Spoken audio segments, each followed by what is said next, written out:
Thank y'all for tuning in to another episode of Truth, Tall Tales, and Whiskey. We got Mr. Brayden Stewart back out here with us. How you doing, brother? What's going on, y'all? I'm doing great. You seem to be fucking blowing up here lately. Well deserved. Thank you. Thank you. How's it been?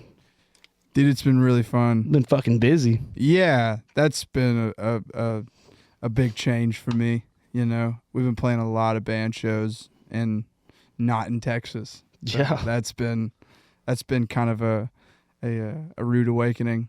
You played at the Ritz? Yeah, we did it. We did a run with Blacktop Mojo up in Oklahoma. We played the Shrine in Tulsa, and then we played the Ritz Theater, our first theater show, or my first theater show.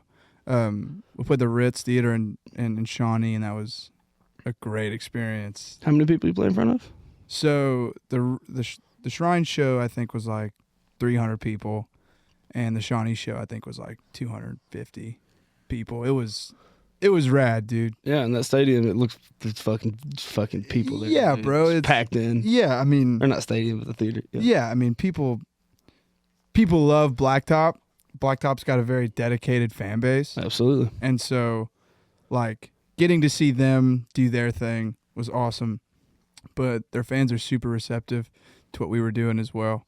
So that was just a really great experience.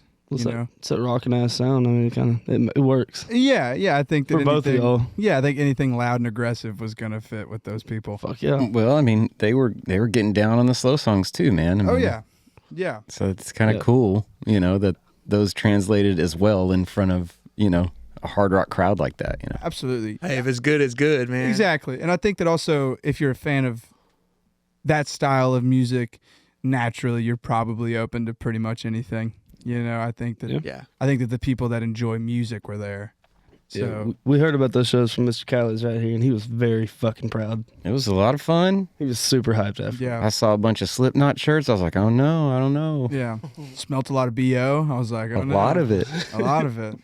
And not really from the fans. I'll be real. But yeah, dude. Road dogging it, baby. Hey, you're either road dog or road kill. So I don't know. Fucking guy. Straight up, though. But yeah, no, dude. The Blacktop guys are so sweet. They were so nice. I think that Matt James is probably the best male vocalist I've ever met in my life. His vocals are incredible. He's got so much control, and he was so sweet. They're all so sweet. We hung out in the hotel like lobby after the Shawnee show and just shot the shit and had a good time, and it was just great. It was like our first experience like out of state and like playing big shows and like seeing people react to what we were doing. So that was awesome for me. Yeah, I first heard of them when they did the Getaway Car. Yeah. Him and Dylan Wheeler. Yeah, with It was just the a Audio battle- Slave cover. Yeah, it was just a battle of the vocals right there because both of them were fucking nuts. Oh, dude, I played a song swap with Dylan Wheeler and Matt James in Nashville. And All three of them? both of All them, three of y'all? Yeah. Yeah, at Riley Green's Duck Blind.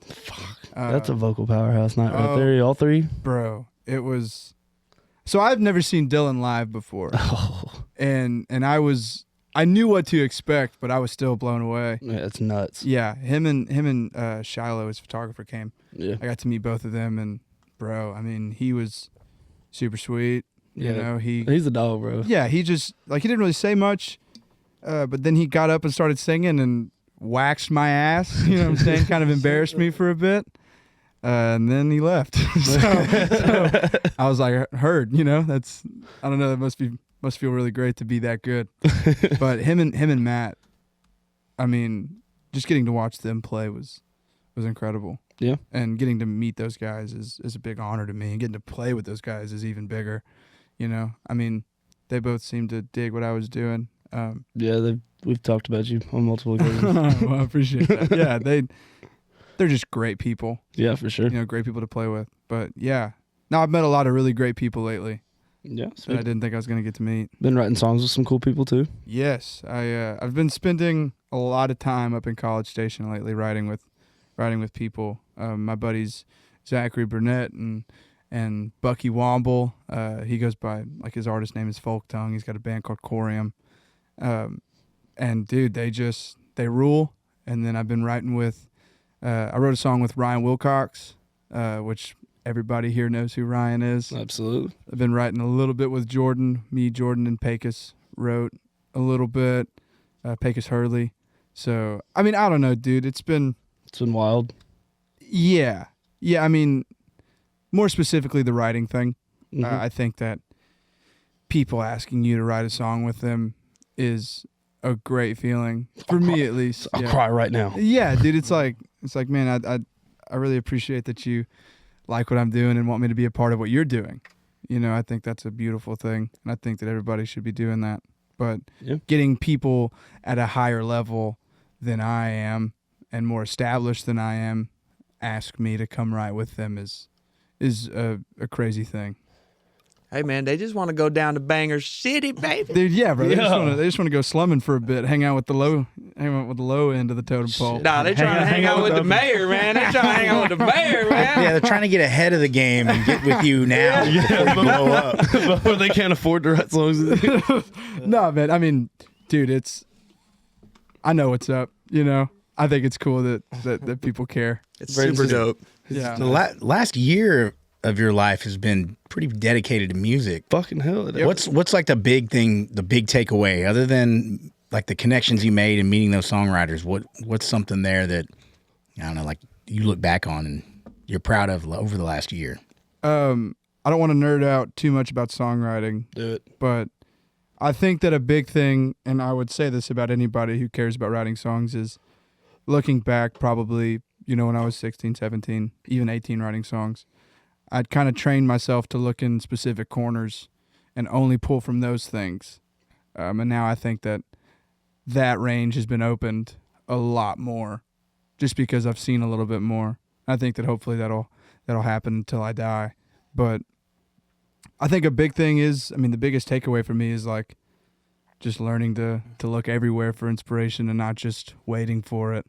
I think that's what makes a good songwriter, somebody who can like really sit down and put their experience on paper, no matter what it is. It's really easy to get wrapped up in writing sad stuff. And it's a lot easier to get wrapped up in writing angry stuff.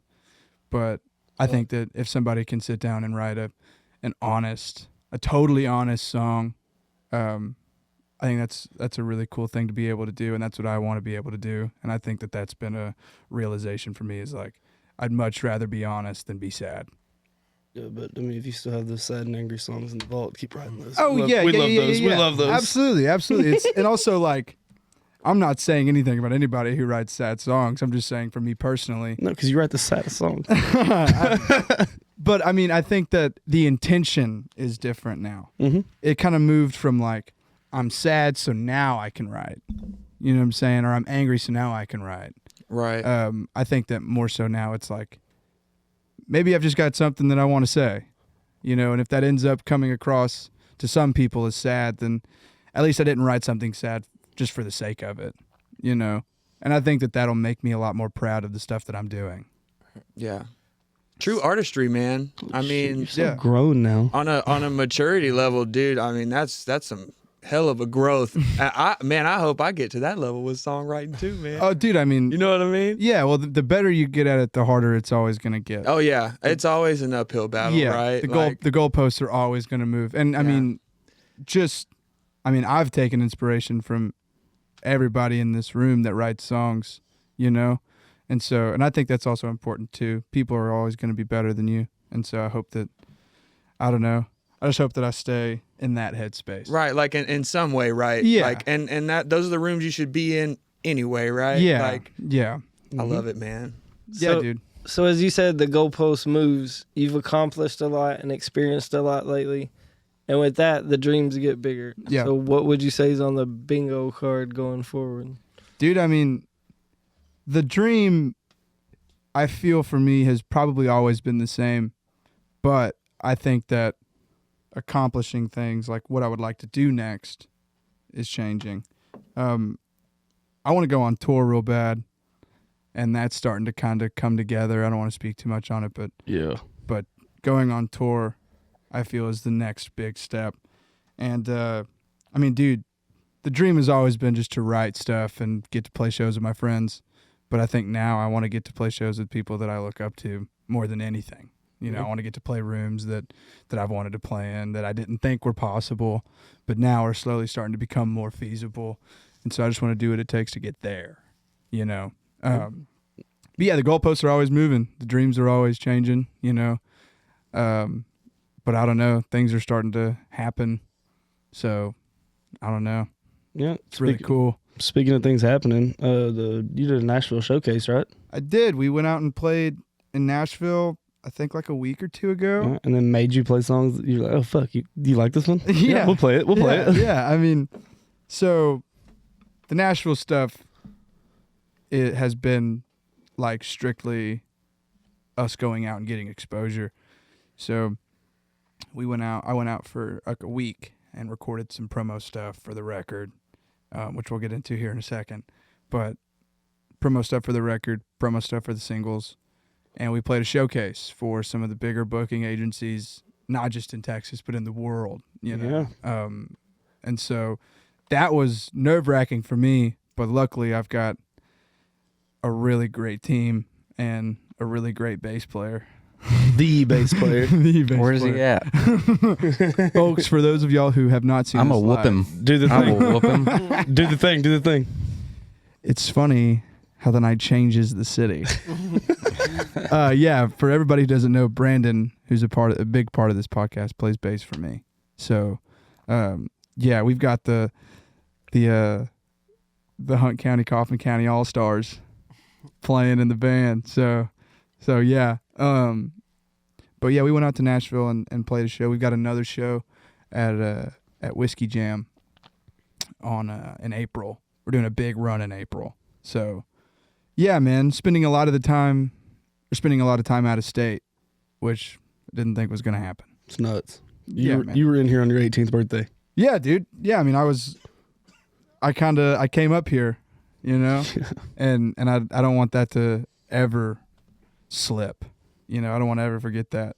I mean, the people that are in this room right now were the first people that really took a shine to me and paid attention enough to give me a shot at something. And so I still reference everybody in this room in most conversations that I have. My God. So, yeah, I don't want that to ever go. And I don't want to just be sappy for the pod, but there's a reason I came out here to do this, you know? So, Yeah, we just talked about it last week. You're like, I'm coming Monday. yeah, dude, I mean, I was pretty sure I was in Nash. And I was like, man, I want to go see my friends, you know? Fuck yeah. So, yeah, that's what's up. It's likewise, bro. I won't get too sappy either, but you know, we did some trench work Oh, together yeah. a couple Oh, years yeah. ago Oh, yeah. coming up, and I always tell people, man, like you're like one of the number one cats that I always believed in from day one, man. So, Yeah. And it's just here lately, it's like constant proud friend moments. Like, oh my God, I love, oh my God, yes. Yeah, also, for those of y'all who don't know, me and Matt spent some time in bars playing for not a lot of money. Yes, dude. And we would just go out and jam.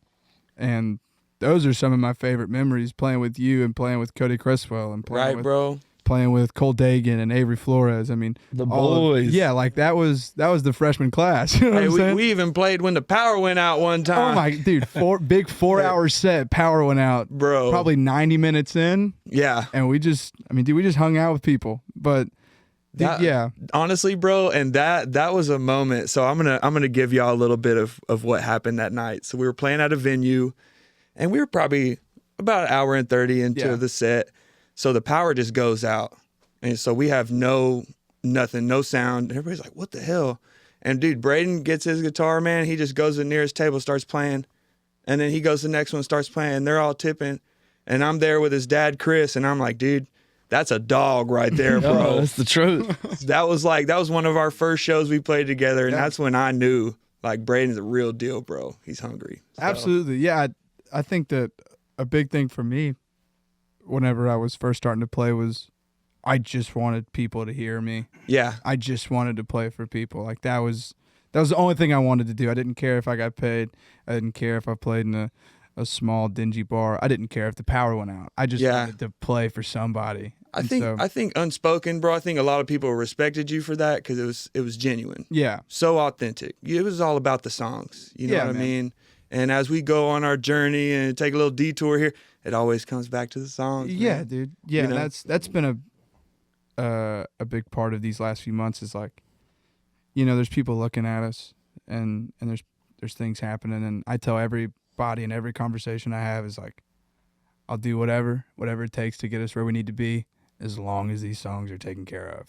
Fuck yeah. You know what I'm saying? As long as Real these shit. songs and my guys are taken care of, because that's the things I care about the most in the world, is like my friends and my songs. And the team is doing a good job of that. Absolutely. I mean, I really feel that way. And I mean, you know, to kind of circle back to the record, you know, going to that, they could have sliced those things up, and, you know, they were really trusting of the direction, you know, that you wanted to go with those songs and the intention and the work you put into them. And, you know, we really didn't shift that around too much, which is pretty cool. Yeah, I mean, and I remember meeting, we'll talk about the record for a second. So, Yeah, it's time for that. yeah, so I'll give everybody a real quick rundown of what was going on. My manager, my current manager, had been looking for people to cut a record, and he pitched it to this one guy. I went and met up with this one guy, showed him my songs. I was like, this is what I have. And he dug them, but he didn't really know totally. And so a couple months later, we ended up getting a deal to go cut with the same guy. And we spent a week in Broken Bow cutting with Philip Kirk Mosley and Mike Stanky. And at the beginning, it seemed a little rocky, like maybe they didn't know entirely what we were doing, but by the end of it, they were just like, you guys do what you guys do, you know, like there's no reason for us to even, like they pitched in a lot of like critiques here and there, but the critiques were never about the songs or the lyrics or about anything. It was just like, maybe for this harmony part, try this, or maybe for this solo, try this. And that was a big deal for me. Philip has cut some of the biggest records that has come out of Texas.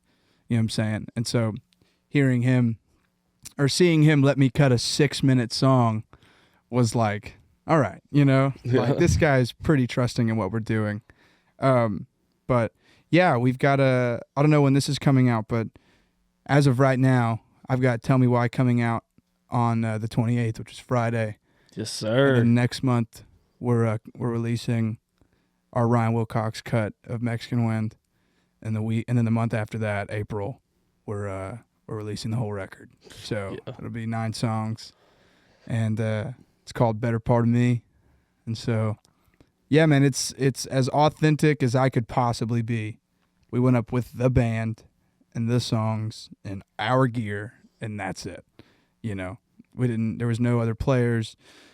There was no like external stuff. It was just recording equipment and what we had. And so that's why I'm excited for it. I've been waiting for that opportunity for a long time, and I wasn't going to take anything else. Unfortunately, I'm incredibly hard-headed about this kind of stuff. So, but this time it paid off. Well, you have to be. I mean, Yeah, I it's was gonna say, it's a keep it that way. document that sticks around forever, you know? So it's got to be right, Yeah. you know? Yeah, it's just hard to tell these guys that I'm not budging, you know? I don't know if I'm allowed to say this or not, but I've listened to it start to finish probably like 30 times. Oh yeah, It's fucking incredible. Yeah, they know. They told me, they were like, you can send it to the people that you trust. So I was like, all right, I've got like 30 motherfuckers that I trust. So I send it to can't- everybody. I can't wait for everybody to fucking hear this shit. It's nuts. Well, tell us a little more about the recording process. So you didn't just like go to a big studio in Nashville. What did Nope. you do for this? So they rented a big cabin in Broken Bow, and me, my guitar player, Colton Mathis, my other guitar player, Ryan Powers, my drummer, Aiden Klutz, and my bass player, Brandon Callies, went up to Broken Bow for 5 days, I want to say. And we showed up, and we cut some demo stuff the night that we showed up just to sound check everything. And then, I mean, pretty much from that night, like the morning of the next day, we woke up, we made breakfast, and we started cutting at probably 10 o'clock, 11 o'clock. And, I mean, we just spent all day cutting. Every day we were there, we spent all day cutting. In a cabin. In a cabin, yeah. I mean, in the living room of the cabin is where Fucking I cut all of the vocals, dope. and we were cutting, like, I mean, literally.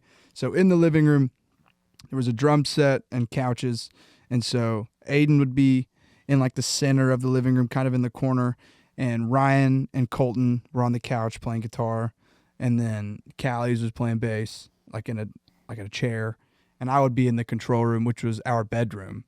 cutting like scratch stuff, and we all just sat and were cutting songs. I mean, it didn't take us too long, and that's how we did dubs. We did dubs in the living room. I cut vocals in the living room. I mean, we cut solos in the living room, and I mean, dude, it's probably the most fulfilling thing that's happened to me. You know, I mean, these guys are all my best friends in the world, and so while somebody be cutting a solo, we'd be playing arcade games or talking shit, or you know what I'm saying. And then at night we would all, you know, be doing things we probably shouldn't be doing, seeing as we had to record the next day, but we were doing them, and it was just great, just listening to music and talking about music and talking about the songs and talking about life and writing. Ryan Wilcox came up while we were recording, and me and him wrote a song. And I mean, dude, it's just super music oriented. The focus was entirely on the music, and that's exactly what I wanted. It's all I wanted. So I'm glad that they let me do that. I'm super blessed with that opportunity, and I've been talking for a long time. So and we're just fucking listening. The cool thing is it's all documented as well. I mean, there's footage from the entire weekend, and you know, which is also pretty cool. Yeah, they hired a photographer, our boy Drew. Drew is a dog. He came out and recorded everything. Everything we were doing, he recorded. And so, I mean, really, it was just like 8 guys hanging out and just trying stuff, you know? I mean, I told Drew whenever I showed up, I was like, bro, I have no idea what to do for any of this stuff, so you just do what you feel, you know? And I feel like that was kind of the same energy reciprocated from Phil and Mike. They were like, we don't know what y'all are doing. We can hear it, but y'all just do what y'all do. And, you know, I don't know anything about producing. I don't know anything about engineering. So it's just people that were good at their job doing their job. I'm the only person that got poison ivy too. Yeah, Callie's got poison ivy. Our boy Ryan got real sick and hurled. I mean, dude, what was the quote Leo said? You gotta sit up. The first part of standing up is sitting up. Ryan Powers. He's gonna be pissed whenever he hears this, but I don't care. There's a picture, so can't be too mad at me. That was a Ryan Wilcox quote, right? Yep. They had gotten too inebriated, and my boy Ryan Powers had eaten some. He lost his powers. He did. That Maker's Mark is a kryptonite to my boy Powers, but. He swore up and down it was what he ate. Well, he ate catfish and fries, and then so he had it at this restaurant, and then he came back and did the thing that you do that causes the munchies. You know what I'm saying? I don't know if I'm allowed to talk about that on here. My boy Ryan doesn't do that often, and he did it that night, and then he reheated the catfish and ate it, and then mixed it with the alcohol and the illegal stuff, and allegedly, my boy hurled. Allegedly. Actually, it's legal in that state. It's fine. Yeah. It was medical. He had to throw up, so he was sick at his tummy. I did not see that picture at first. That Colton Mathis posted it on Facebook, and I saw the picture. Not sweet. I skipped right over it. Didn't even look. And my mom goes, "Who's that throwing up?" Yeah, dude, that's our boy Powers. But no, dude. A lot of great memories, and a lot of great memories are coming from it. I think that we've got 9 good songs, so I'm really excited for everybody to hear it. Yeah, and I'm nuts. Yeah, dude. There's a lot of cuts on it that are covers as well. I think we've got 3 covers. We're cutting a Martin Antonio song. Yup. So that's sick. That was they made y'all sing that at the showcase, didn't y'all? Oh yeah, we did. Yeah, we did. At the showcase in Nashville, y'all had to do that one song. So our investor, Nathan Gillis, the drummer for Blacktop Mojo, so I sent him a bunch of demos of stuff that we had cut as we were talking about the process of you know, doing the whole deal. And one of the songs in the demos that we had sent was Run Away With Me, and he called me and he was like, dude, that Run Away With Me song is incredible. He was like, the chorus, like everything about that song, the way you guys break it up, like everything is great. Like, where did the inspiration come for that song? And I was like, man, I'm about to break your heart, Nate. I was like, I didn't write it. And so yeah, the 2 songs that he loves are Friends and Snakes and that Martin song. And so that's kind of humbling a little bit. I didn't write those songs. But no, I'm playing. But yeah, we got a Martin cut, and then we've got our guitar player Colton Mathis has one of the best records out. It's nuts. Main Street Down. Fucking great album. Sir. Absolutely. And that song Friends and Snakes, we're cutting that, and then we're cutting Mexican Wind by Ryan Wilcox. So, like I said, I mean, this is the most authentic I could be. I mean, these are songs either I wrote or my buddies wrote. You know what I'm saying? So, just really great stuff. Just fucking listen to it. Just listen to it. If you like what you hear, listen to all of it. If you don't, text me something real mean. You know what I'm saying? Message me something real nasty. We can talk about it later. We can talk about. I'll meet you in the middle. But yeah, I'll put your phone number on the podcast right now. do it. I mean, yeah, I want people to talk to me. Character development. $20 a piece for Brayden Stewart's phone number. Break this man down. Times are tough right now. But yeah, another thing about the record that I think is really, really neat is there's songs on it that I wrote when I was 16 or 17 up till songs that I wrote 6 months ago. So, and it's very blatant, you know what I'm saying? But yeah, I think that it shows pretty much the full journey up to that point, you know? I mean, I think that it shows exactly who I was up to, you know, who I am now. And I think that's really cool too. But yeah, I don't know, songwriting wise, I'm proud of it. I can't wait to do better stuff. And yeah, I just think there's a lot to pay attention to maybe. That's the cool thing is that you're already excited about the new songs, Yeah, and like the you're already worship. on the way. You Like know? one of the ones you covered was earlier, the one that starts about smoking cigarettes. Oh, Better in the Morning. Oh my God. Dude, yeah. So that's another song. Incredible. I wrote that song with Bucky Womble. We started it. His New Year's resolution was to not smoke any more cigarettes, and I was like, "There's a song in that somewhere." That's nuts that's what inspired that fucking beauty of a song. Yeah, well, I mean, the good thing and the crazy thing is I started that song with him. We wrote it in his house, up in Trinidad, and then probably 2 weeks later, I was up in C-Stat with one of my other buddies, Zach Burnett, and I was like, "Hey, man, I think that you would love this." And so we sat down. And we finished it. So the first part of the song is me and Bucky. The second part of the song is me and Zach. And I think that it's cool that it kind of started as a song about cigarettes and ended as a song about, you know, whatever else you'd want it to be about. And so, I don't know. A lot of the writing I've done over the last couple months has been with other people, specifically my friends. And so, It's fucking cool. yeah, dude, I didn't think I was ever going to do that, but I think that that's the way to go. Because you used to sit under a tree in front of your house and write songs. Yeah, I mean, I just had this idea in my head that like nothing that I didn't write totally by myself was ever going to be as good as I wanted it to. And that's another thing I've learned over the course of this last year and a half is like things will always be better with another set of eyes on it, you know. Yeah. Like Jordan Nix told you, just write with everyone. Right with everyone, dude. I mean, we can get into more what he was talking about if you want, but Hey, this ain't True Tall Tales and Sweet Tea. We don't have to do that. That was a fucking solid line. that was a bar. Keep that. Write that down. Big bars. Watch out. But Speaking of the whiskey part, can I get a whiskey ball? hey, get my boy.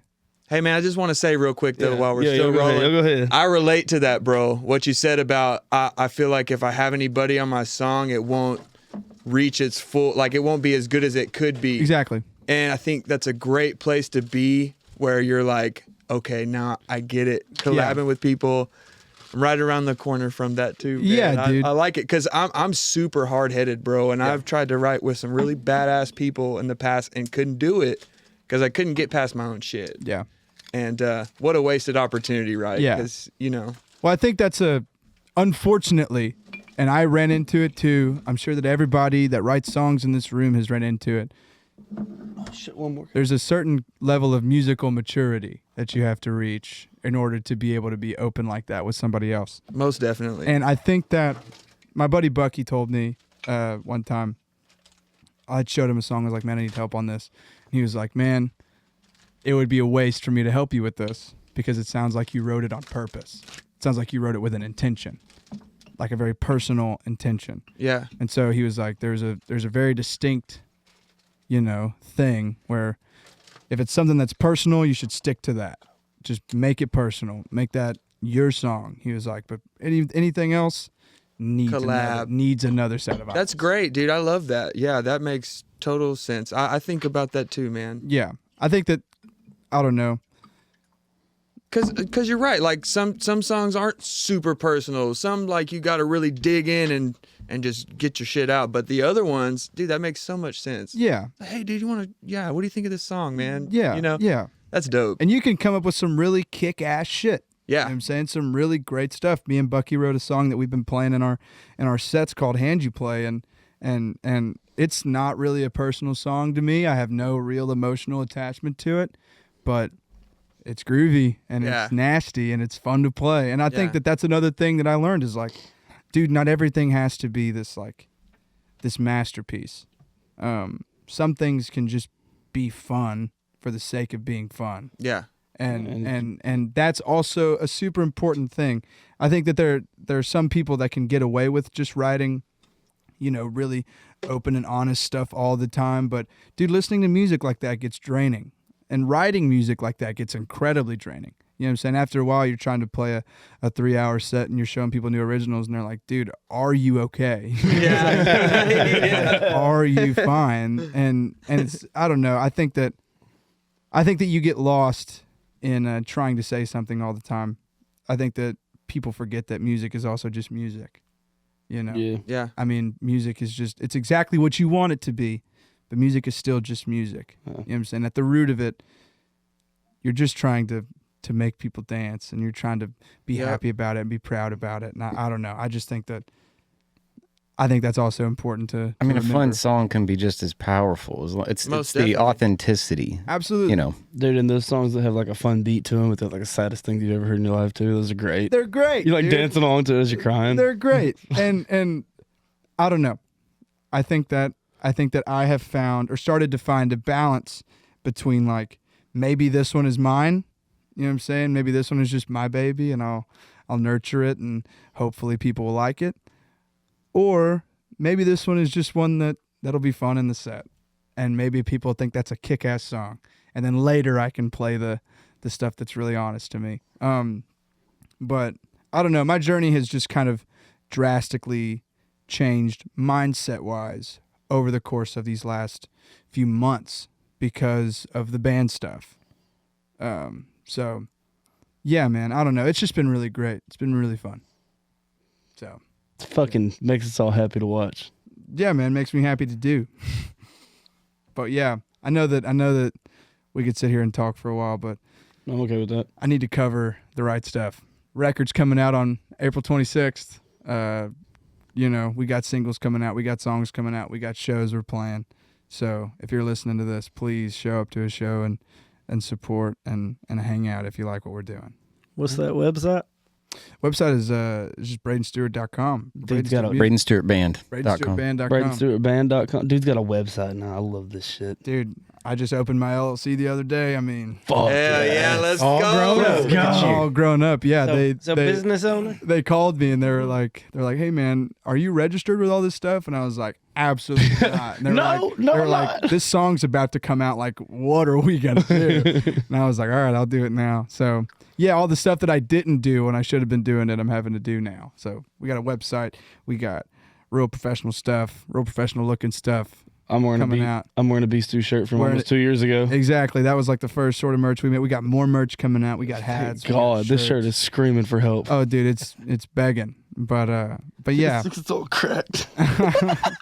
But yeah, dude. I mean, basically, I think the gist is like, we're moving up. Things look better. Things sound better. Show sounds better. So we're gonna get to see the better part of you. You guys, Here he goes. you guys are gonna get to see the best parts of me. Hello. Hello, come on. Anybody you want to shout out that's real important to you that you want to tell everybody about before we end I'm it? not gonna eat itself. That guy. I think that I'd like to shout out. I think that I would like to shout out my friends up in College Station, Gabe McDaniel, Bucky Womble, Zachary Burnett, a couple other cats. I can't remember their names, but those three. Oh, they're gonna be pissed. They're gonna be pissed. They're gonna be pissed. So those guys, and then guys from back home. You know, I mean, Matt, Martin, Callie's obviously the guys that are writing songs. Obviously, you guys as well. You know that I love you, but Cole Dagan and Avery Flores, The dogs. I mean, those guys absolutely are some of my favorite people on the planet. And then, yeah, man, I mean, my friends know who they are. People that I write songs with know who they are. So shout out to you guys for making this journey a lot more, I don't know, enjoyable. So, but yeah, that's about it. Beast to the fucking moon. Also, shout out right, Nana. baby. Shout out Nana. Shout out Nana. Shout out Nana Deb. She's been a road dog. Dude, she's your biggest supporter. Oh, I love my it. God. Yeah, let's. I mean, I never. She's so talk- sweet, man. I Oh, love dude. that woman. Loves me too. Every time she's like, "Ah!" They go hug. I'm like, I love you, dude. I never get to talk about my Nana enough, but dude, I mean, she has saved us so many times. She's driven to Lubbock and Amarillo and Nashville and all these places just to carry gear and come watch and just be another person in the seat. dude. You know Not what to I'm mention, saying? she's kind of a fucking savage in your Facebook comments sometimes. She's Hey, funny as hell. She is. She is funny. She will be the loudest person in the crowd, and she will also be the first person to be like, "You look dumb." You know what I'm saying? Like, You you're need that, saying- bro. You need that. You need Bro, that. all of my people are like that, and so also, you know, super blessed with them, but specifically my Nana. So let's get this out as quick as possible so you can see that. You know what I'm saying? You know what I'm saying? But yeah, shout out all the people. I still need my enchiladas. Oh, dude, she'll be texting you. That is the one thing about her. She's at all the shows, like you said, from Yup. Nashville to right down the street at Brewbird. Oh, She's- yeah. She's big to small. She's at every show you can get to. Yeah, man, I've been super blessed with family that nurtures what's going on instead of, you know, kind of shutting it down, and telling me to go a different route. They don't want me to go a different route. You know what I'm saying? No, you got a hell of a support system, man. Yeah, I've brought up the prospect of doing something different and maybe kind of, you know, moving to a different, more normal lane, and they're always like, "Don't do that. Don't do that." And I remember so- you started working full time for a little bit, right? I did. Every time I saw you, you were fucking exhausted. Oh, dude, it was terrible playing or working all week and then playing all weekend, and then doing glad it you- again. I'm glad you stopped working a normal job. Yeah, dude, I'm glad I did too. I guess I forgot why I started doing music in the first place. You Fucking know, exactly. but yeah, man, I've had a super great experience up to this point. So, yeah, man. Yeah. Well, I don't know who else got a drink and who doesn't, but cheers to Beast through to the fucking moon, dog. Cheers to y'all, man. Thank y'all for having me. I missed y'all so much. Absolutely. It's good having you out again, as always. Absolutely. Fucking incredible watching everything you're doing. I think I can speak for everybody with that. And thank y'all for tuning in to another episode of Truth, Tall Tales, and Whiskey. Thank y'all so much.